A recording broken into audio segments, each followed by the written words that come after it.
Mission 2024 को लेकर के बीजेपी एक्टिव मोड में नजर आ रही है। यूपी में बीजेपी शुरू करेगी विशेष जनसंपर्क अभियान और आज से विशेष जनसंपर्क अभियान की शुरुआत होगी। मोदी सरकार की उपलब्धियां बताएंगे बीजेपी कार्यकर्ता, विद्यार्थियों, शिक्षकों और श्रमिकों से बात कर बताएंगे उपलब्धियां। भूपेंद्र चौधरी और महामंत्री संगठन धर्मपाल सिंह ने जरूरी दिशा निर्देश दिए। 17 से 19 जुलाई तक चलेगा विशेष जनसंपर्क अभियान। तो बड़ी खबर आपको बता रहे हैं, 17 से 19 जुलाई तक चलेगा विशेष जनसंपर्क अभियान। यूपी में बीजेपी शुरू करेगी विशेष जनसंपर्क अभियान। कोशिश यही रहेगी कि ज्यादा से ज्यादा लोगों के बीच में पहुंचा जा सके, बीजेपी से जोड़ा जा सके, बीजेपी की तमाम रीतियां नीतियां जनता के बीच में पहुंचाई जा सके, विचारधारा पहुंचाई जा सके, जनता के हित में क्या काम किए जा रहे हैं वो तमाम कार्य कार्यकर्ताओं के माध्यम से जनता के बीच में पहुंचाए जाएंगे।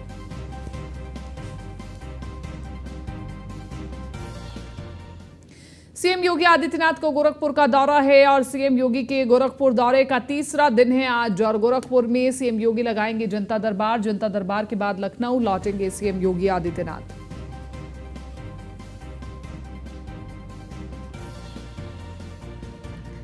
तो बड़ी खबर आपको बता रहे हैं, मुख्यमंत्री योगी आदित्यनाथ गोरखपुर के दौरे पर हैं। जनता दरबार के बाद लखनऊ लौटेंगे सीएम योगी आदित्यनाथ।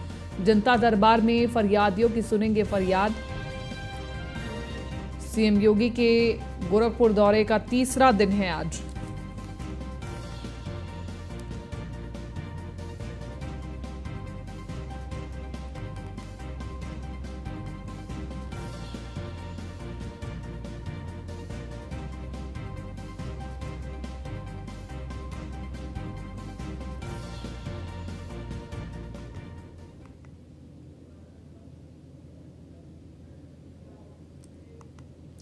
लखनऊ से अगली बड़ी खबर, गृह मंत्री अमित शाह करेंगे सीएम योगी आदित्यनाथ के साथ चर्चा। राष्ट्रीय सुरक्षा और मानव तस्करी के मुद्दे पर करेंगे चर्चा। वर्चुअल मीटिंग में शामिल होंगे मुख्यमंत्री योगी आदित्यनाथ। और आपको बताते चले, मुख्यमंत्री योगी आदित्यनाथ राष्ट्रीय सुरक्षा और मानव तस्करी पर प्रदेश का रखेंगे पक्ष। तो सीएम योगी के साथ मुख्य सचिव, डीजीपी और प्रमुख सचिव गृह भी साथ में रहेंगे मौजूद। आज सुबह 11 बजे बैठक में वर्चुअली जुड़ेंगे मुख्यमंत्री योगी आदित्यनाथ।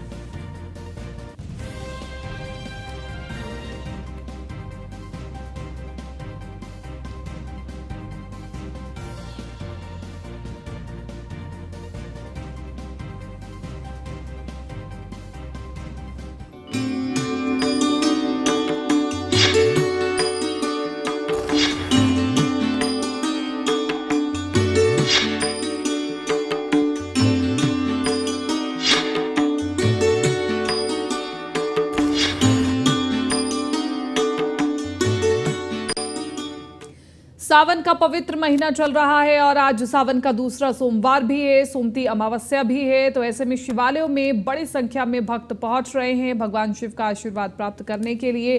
सावन का ये महीना शंकर भगवान को समर्पित और भगवान शिव की पूजा के लिए सावन का महीना बेहद खास है। और इस बार का सावन महीना बहुत ही शुभ रहने वाला है, क्योंकि इस बार सावन का महीना एक नहीं बल्कि पूरे 2 महीने चलने वाला है। यानी कि इस साल सावन मास में कुल 8 सोमवार हैं और सोमवार के व्रत की वजह से भगवान भोलेनाथ अपना आशीर्वाद जरूर बनाते हैं। जिनको मनचाहे जीवन साथी की कामना होती है वो सावन सोमवार व्रत रख सकते हैं।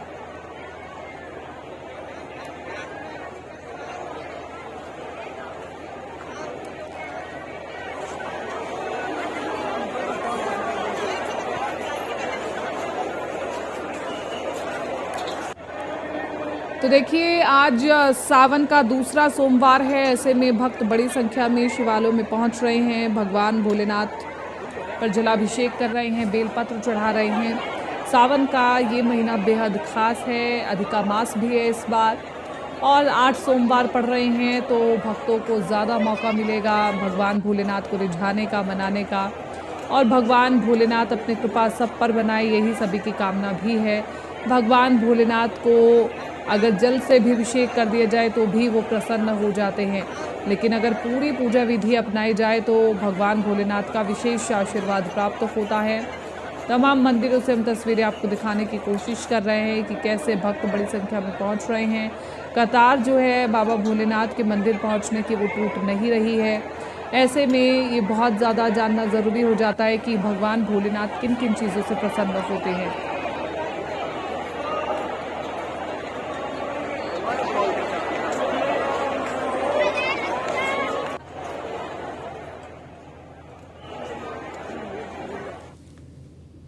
तमाम सहयोगी हमारे साथ बने हुए हैं ज़्यादा जानकारी के साथ लाइव। स्कंदिता हमारे साथ लखनऊ से बनी हुई हैं और सुमित सैनी हमारे साथ हरिद्वार से बने हुए हैं। जितेंद्र गौतम गाजियाबाद से तमाम तस्वीरों के साथ हमारे बीच में जुड़े हुए हैं।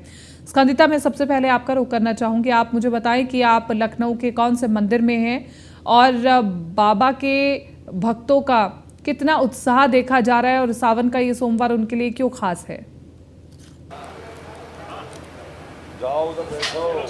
जी बिल्कुल, आपको बता दें मैं इस वक्त लखनऊ के सबसे प्रसिद्ध मनकामेश्वर मंदिर में मौजूद हूं और सबसे पहले भगवान के दर्शन करवाना चाहेंगे क्योंकि आज सावन का दूसरा सोमवार है और भक्तों का जमावड़ा बिल्कुल वैसे ही लगा हुआ है जैसे सावन के पहले सोमवार के दिन था।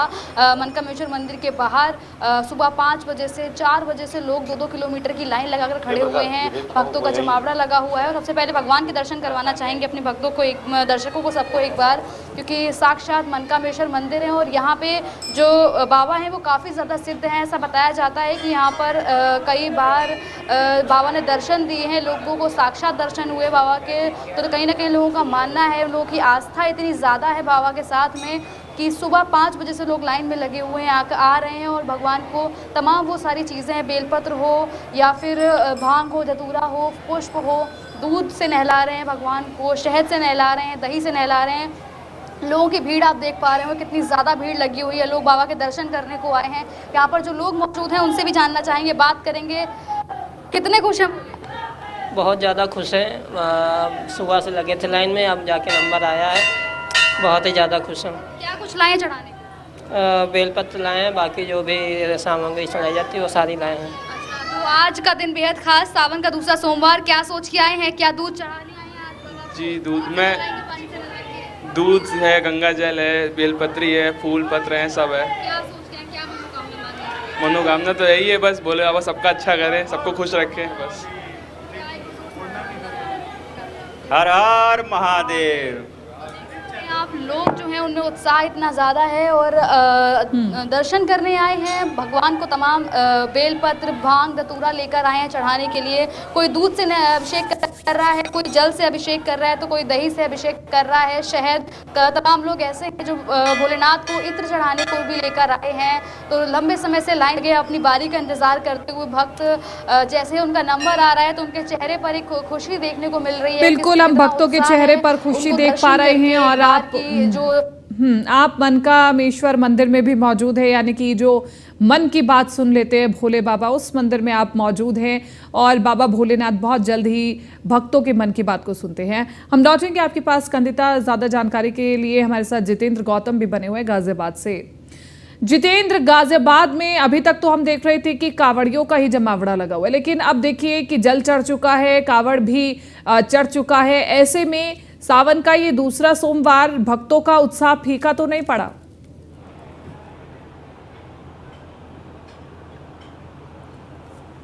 जी बिल्कुल, देखिए अगर कल की बात करें, कल शिव चौदस पर लगभग 6 लाख कावड़ियों ने जल चढ़ाया था भगवान दुधेश्वर नाथ मंदिर में। और अगर अब की बात करें तो अब भी आप तस्वीरें देख सकते हैं कि जो लाइन है वो लगातार लगी हुई है और भक्त जो हैं लगातार पहुंच रहे हैं सावन के सोमवार के लिए। और जहां तक कैमरे के जद तक आप देखेंगे तो लगातार जो भक्त हैं उनकी एक लंबी कतार आपको यहां देखने को मिलेगी। हालांकि सोमवार है और आज जो है कहा जाता है कि वीकडे नहीं होता है और जिसके चलते लोग जो है चाहते हैं कि सुबह पहले भगवान भोलेनाथ को खुश करें, फिर उसके अपने कामकाज के लिए निकले। तमाम जो लोग हैं, भक्त हैं, एक बार हम इनसे भी बातचीत करने की कोशिश करेंगे। पहले एक बार तस्वीर आपको दिखा देते हैं और इनसे बातचीत भी करते हैं। जी, क्या नाम है भाई आपका? विशाल नाम है मेरा। क्या लेकर आए हैं, क्या लेकर जा रहे हैं भगवान भोलेनाथ? मैं दूध ही चढ़ाता हूँ भोलेनाथ जी को। क्या कहेंगे सावन का ये सोमवार? सावन का ये सोमवार है, मैं सभी के लिए कहूँगा सभी के दिन अच्छे जाएं और सभी के लिए प्रार्थना करता हूँ कि सब खुशहाल रहें अपनी ज़िंदगी में। हाँ, तो बिल्कुल देखिए, ये जो भक्त हैं ये इनकी भावना है, और जहाँ तक आप लाइन देखेंगे वहाँ तक आपको इसी तरह से भक्त दिखाई देंगे, क्योंकि लगातार जो भक्तों की संख्या है वो सुबह लगभग 4 बजे से शुरू हुई थी और अभी तक ख़त्म नहीं हो रही है, लगातार बढ़ती जा रही है। इधर तस्वीरों में मैं आपको दिखाऊं तो आप देखेंगे कि यहाँ पर भगवान शिव को प्रसन्न करने के लिए फूल हैं, फल है और बेलपत्र है, और साथ में दूध भी लेकर आए हैं। इनसे भी पूछ लेते हैं जी, क्या मनोकामना है आपकी आज के दिन? भोले का आशीर्वाद चाहिए और क्या, उसके चरणों में जगह मिल जाए, यही चाहिए। हाँ, चरणों की जगह, ये भी एक मनोकामना है। क्या कहेंगे, कितनी भगवान शिव बड़ी जल्दी सुनते हैं? भगवान तो सभी का कल्याण करने वाले हैं, भोलेनाथ, और सबका कल्याण करेंगे। तो बिल्कुल देखिए, ये तस्वीरें हैं गाज़ियाबाद के दुधेश्वर नाथ मंदिर की, और इस मंदिर की जो बात है वो ये भी कहा जाता है कि इस मंदिर में कभी रावण के पिताजी ऋषि विसर्वा और रावण खुद यहाँ पर पूजा किया करते थे, और आज मंदिर की इतनी महत्ता है कि लगातार जो लोग हैं यहाँ भक्त पहुँच रहे हैं। जी ठीक है जितेंद्र, हम लौटेंगे आपके पास। सुमित सैनी हमारे साथ बने हुए हैं हरिद्वार से। सुमित, क्योंकि आप हरिद्वार में मौजूद है, बाबा की नगरी है ये, और ऐसे में हम ये जानना चाहते हैं कि क्या यहाँ पर बताया गया है कि शुभ समय क्या है, कि किस समय अभिषेक किया जाना चाहिए? कीर्ति, ये हरिद्वार जो है शिव की नगरी है और शिव शंकर भगवान की ससुराल भी कही जाती है, क्योंकि यहाँ पर जो कनखल है, कनखल में दक्षेश्वर महादेव मंदिर के नाम से जो उनके ससुर थे, ससुर के नाम से ही यहाँ पर जो उनकी पूजा अर्चना की जाती है दक्षेश्वर महादेव मंदिर में, क्योंकि शिव शंकर भगवान ने यहाँ पर वरदान दिया था देवी देवताओं को और अपने ससुर को कि मैं सावन के महीने में पूरा सावन यहीं रहूंगा और यहीं से ही सृष्टि की सत्ता को संभालूंगा। तो पूरा जो सावन का महीना है, पूरा सावन के महीने में शिव शंकर भगवान स्वयं यहीं पर मौजूद रहते हैं और यहीं से सृष्टि की सत्ता को संभालते हैं। मैं इस वक्त हरिद्वार में हूँ, यहाँ हर की पौड़ी पे हूँ। हर की पौड़ी पर क्योंकि आज सोमती अमावस्या भी है। यूँ तो सोमती अमावस्या हर महीने आती है, लेकिन जो सोमवार को पड़ने वाली अमावस्या, उसका सनातन धर्म में विशेष महत्व है। आज के दिन दान पुण्य करने से सब मनुष्य की सभी कामनाएं पूर्ण हो जाती है, क्योंकि सावन का महीना है, दूसरा सोमवार है। तमाम श्रद्धालु दूसरे प्रदेशों से, तमाम जिलों से हरिद्वार में पहुंच रहे हैं और मां गंगा में आस्था की डुबकी लगा रहे हैं और यहां से गंगा जल लेकर अपने आराध्य देव शिव शंकर भगवान का भी जलाभिषेक करेंगे। अगर समय की बात की जाए तो पूरा आज विशेष योग है। आज के दिन सुबह से ही किसी भी समय जलाभिषेक किया जा सकता है। आज शाम तक पूरे दिन कि सुबह हो या शाम हो या दोपहर हो, किसी भी दिन जलाभिषेक किया जा सकता है शिव शंकर भगवान का। उसके बाद वो और अभिषेक किया जा सकता है। उसी को लेकर सुबह से ही श्रद्धालु शिवालयों में पहुंच रहे हैं। यहाँ पर जितने भी शिवालय है हरिद्वार के अंदर, हरिद्वार के तमाम शिवालयों में जो आलम वही है जो कांवड़ यात्रा के दौरान था। तो जो लोकल श्रद्धालु हैं वो सुबह से ही लंबी लाइनों में अपनी बारी का इंतजार कर रहे हैं और शिव शंकर भगवान को जलाभिषेक कर रहे हैं। जी ठीक है सुमित, हम लौटेंगे आपके पास। स्कंदिता, क्योंकि देखिए लगातार भक्त जो हैं वो मंदिर में पहुंच रहे हैं, सुबह से ही भक्त मंदिर में पहुंच रहे हैं और अभी भी कतार नहीं टूटी है। तो ऐसे में कुछ तो होगा जो बाबा भोलेनाथ अपने भक्तों को अपनी ओर खींच लेते हैं। क्या कुछ मनोकामनाएं हैं भक्तों के मन में, जाने? देखिए सुबह से ही भक्त लोग जो हैं वो कतार में लगे हुए हैं और दर्शन के लिए आए हैं, मनोकामना तमाम अपनी लेकर आए हैं मांगने के लिए बाबा से। और सबसे ज़्यादा उत्साह देखने को मिल रहा है जिस तरीके से दर्शन करिए, क्योंकि मनकामेश्वर मंदिर काफ़ी ज़्यादा सिद्ध है, यहाँ का इतिहास रहा है। लोगों का मानना है कि यहाँ पर कई बार उनको साक्षात दर्शन हुए। जो यहाँ के सेवादार हैं वो दिन रात सेवा में लगे रहते हैं, उनको कई बार यहाँ पर बाबा ने साक्षात दर्शन दिए हैं। तमाम लोग हैं जो यहाँ पर मनोकामनाएँ मांगने आते हैं, उनकी मनोकामनाएँ पूरी हुई हैं। तो ऐसे तरीके से भगवान इतने ज़्यादा सिद्ध हो चुके हैं कि अब लोग सिर्फ एक झलक मात्र को तरसते हैं कि एक बार दर्शन हो जाए तो उससे वो भी पर्याप्त है। और कतार जो है वो सुबह से लगी हुई है। एक बार दर्शन भी करा देते हैं पहले महादेव के कि कितने ज़्यादा भक्त हैं। दो लाइन लगी हुई है यहाँ पे, सुबह से आ रहे हैं भक्त लोग दर्शन करने के लिए। सुबह से महादेव की दर्शन करने को लेकर आ रहे हैं, जहाँ पर दूध है, बेलपत्र है, तमाम चीज़ें हैं जिनसे भगवान का अभिषेक कर रहे हैं, भगवान को अर्पित कर रहे हैं। और तमाम महिलाएं जो हैं वो भी आई, क्योंकि सावन का सोमवार जो है महिलाओं के लिए काफ़ी ज़्यादा विशेष माना जाता है, जिसमें महिलाएं तमाम अपनी मनोकामनाएं लेके आती हैं। किसी को अच्छा करियर चाहिए तो किसी को अच्छा वर चाहिए, उसको लेकर भी लोग यहाँ पर तमाम औरतें हैं जो मनोकामनाएं मांगने आ रही हैं, उनसे ही बातचीत कर लेते हैं कि यहाँ पर क्या कुछ सोच कर आई हैं। आज सावन का दूसरा सोमवार है, क्या मनोकामना सोच के आई है, क्या मांगेंगी आज महादेव से? भगवान जी सबको खुश रखें, यही मांगेंगे। उपवास रखा है?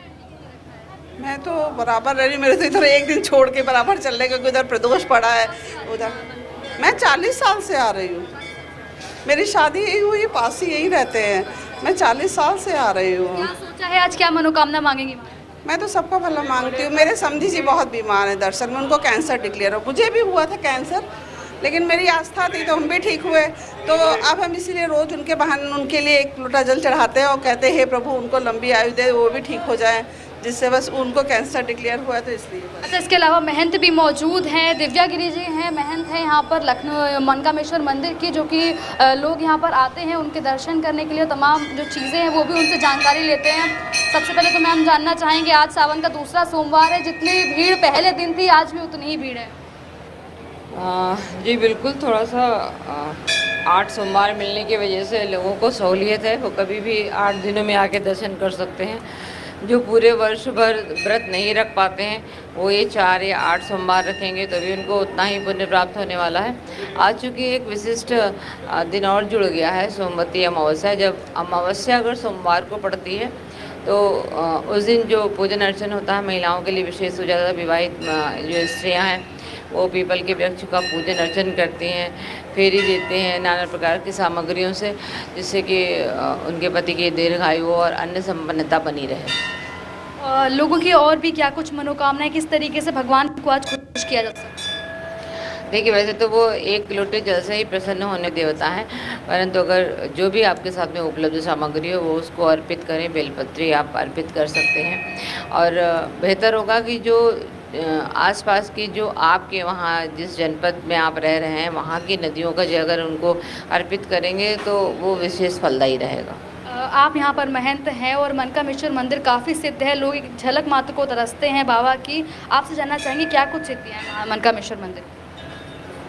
देखिए, पौराणिक मंदिर है और रामायण काल के समय का है। लक्ष्मण जी ने यहाँ पे पूजन अर्चन किया है और फिर भोर में जाके वो अयोध्या के लिए प्रस्थान किए हैं। तो निश्चित से इतनी प्राचीनता के साथ में जो शिवलिंग की विचित्रता है वो साथ रहती है और जो भी मनोकामनाएं मन में रखी जाती हैं वो पूर्ण होती है। देख सकते हैं आप, भगवान जब राम जी वनवास की ओर गए थे तो लक्ष्मण जी ने यहाँ पर मनकामेश्वर मंदिर में आकर हवन पूजन किया था, भगवान की भक्ति की थी और उसके बाद से ये मंदिर इतना ज़्यादा सिद्ध हो गया कि यहाँ पर लोग दर्शन करने को आते हैं, एक झलक को तरसते हैं। और तमाम महिलाएं हैं वो भी यहाँ पर लाइनों में काफ़ी ज़्यादा देर से लाइनों में लगी हुई हैं। और आज का दिन क्योंकि सोमवती अमावस्या है तो आज का दिन और भी ज़्यादा खास हो जाता है। पहले तो सावन का माह, ऊपर से सोमवार महादेव का दिन और ऊपर से सोमवती अमावस्या। तो जो महिलाएं हैं जो उपवास कर रही है, अपने पति की दीर्घायु के लिए कामना कर रही हैं, उनके लिए भी ये दिन बेहद खास हो जाता है। आज के दिन वो ठीक है स्कंदिता, बिल्कुल आज महिलाओं के लिए, कुंवारी कन्याओं के लिए बेहद खास दिन है। आप सभी का बहुत बहुत शुक्रिया तमाम इस जानकारी के लिए और बातचीत के लिए। आप सभी का बहुत बहुत शुक्रिया। तो आज भगवान भोलेनाथ का विशेष दिन है, भगवान भोलेनाथ को याद करके, स्मरण करके उनका आशीर्वाद प्राप्त किया जा सकता है। समाजवादी पार्टी को विधायक दारा सिंह चौहान ने बड़ा झटका दिया है। बता दें कि उन्होंने समाजवादी पार्टी से इस्तीफा दे दिया है। मऊ के घोसी से विधायक दारा सिंह ने अपना इस्तीफा दे दिया है। विधानसभा अध्यक्ष सतीश महाना को भेजे गए पत्र में उन्होंने इस्तीफे की पेशकश की है। आपको बता दें कि दारा सिंह बीजेपी छोड़कर के सपा में शामिल हुए थे, वहीं वो आज बीजेपी में लौटेंगे और दारा सिंह योगी सरकार में वन एवं पर्यावरण मंत्री रह चुके हैं। 2022 के विधानसभा चुनाव से पहले दारा सिंह को अखिलेश यादव ने समाजवादी पार्टी में शामिल किया था, लेकिन क्या एक बड़ी वजह है कि जो समाजवादी पार्टी के पुराने सहयोगी है या फिर यूं कहे कि पुराने विधायक हैं वो बीजेपी का दामन थाम रहे हैं? क्या 2024 के समीकरण बदलते हुए दिखाई दे रही हैं? क्या एक बार फिर से सत्ता में वापसी करती हुई दिखाई दे रही है बीजेपी?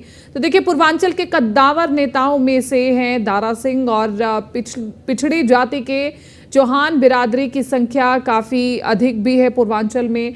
अपने समाज के बड़े नेताओं में दारा सिंह की गिनती होती है और दारा सिंह चौहान का अपनी जाति के वोटरों पर भी खासा प्रभाव है और दारा सिंह चौहान का असर मऊ समेत 20 जिलों में है। सीधे तौर पर 20 जिलों में उनका असर और कई लोकसभा सीटों पर भी दारा सिंह चौहान का सीधा प्रभाव है। वहीं आपको बताते चले, दारा सिंह चौहान के आने से मऊ, गाजीपुर, वाराणसी और तमाम ऐसी बड़ी सीटें यानी कि आजमगढ़, जौनपुर, बलिया की सीटों पर बीजेपी को फायदा मिल सकता है। पूर्वांचल के कद्दावर नेताओं में दारा सिंह की गिनती की जाती है।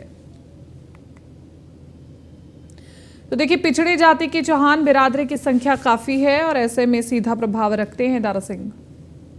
एसके वाजपेयी हमारे साथ बने हुए ज्यादा जानकारी के साथ संवाददाता फोन लाइन पर। एसके वाजपेयी, दारा सिंह ने अब समाजवादी पार्टी से तो इस्तीफा दे दिया है, लेकिन क्या अब इन खबरों की पुष्टि हो गई है कि वो बीजेपी में शामिल हो रहे हैं, और अगर हो रहे हैं तो आज क्या तस्वीरें रहेंगी? बिल्कुल, निश्चित तौर पर अगर हम देखें तो भारतीय जनता पार्टी लगातार अपने खुतबे को उत्तर प्रदेश में कहीं न कहीं बढ़ा रही है। दारा सिंह चौहान ने भी 2 दिन पहले ही समाजवादी पार्टी के विधायक के तौर पर इस्तीफा दिया था और इस्तीफा देने के बाद ही गृह मंत्री अमित शाह से मुलाकात की थी, जिसकी तस्वीरें न्यूज 1 इंडिया ने अपने दर्शकों को दिखाई थी। हालांकि आज वो आधिकारिक तौर पर भारतीय जनता पार्टी उत्तर प्रदेश में शामिल होंगे, जिसमें बीजेपी के प्रदेश अध्यक्ष भूपेन्द्र चौधरी, साथ ही साथ deputy CM Brajesh Pathak, deputy CM Keshav Prasad Maurya इस दौरान मौजूद रहेंगे और उनको भारतीय जनता पार्टी की आधिकारिक सदस्यता दिलाएंगे। और बहुत जल्द ही उम्मीद है कि ओम प्रकाश राजभर के साथ ही दारा सिंह चौहान भी उत्तर प्रदेश कैबिनेट का हिस्सा हो सकते हैं, क्योंकि जिस वो समाज से आते हैं वो नोनिया चौहान समाज से आते हैं, जिसका कहीं न कहीं एक बड़ा प्रभाव पश्चिम के पूर्वांचल के वोटों पर है। यही एक वजह है कि भारतीय जनता पार्टी उनको अपने साथ लेकर आई है और आज आधिकारिक तौर पर उनकी ज्वाइनिंग कराने जा रही है। ठीक है एसके वाजपेयी, शुक्रिया तमाम इस जानकारी के लिए। फिलहाल इस बुलेटिन में मेरे साथ इतना ही, दीजिए इजाजत, नमस्कार।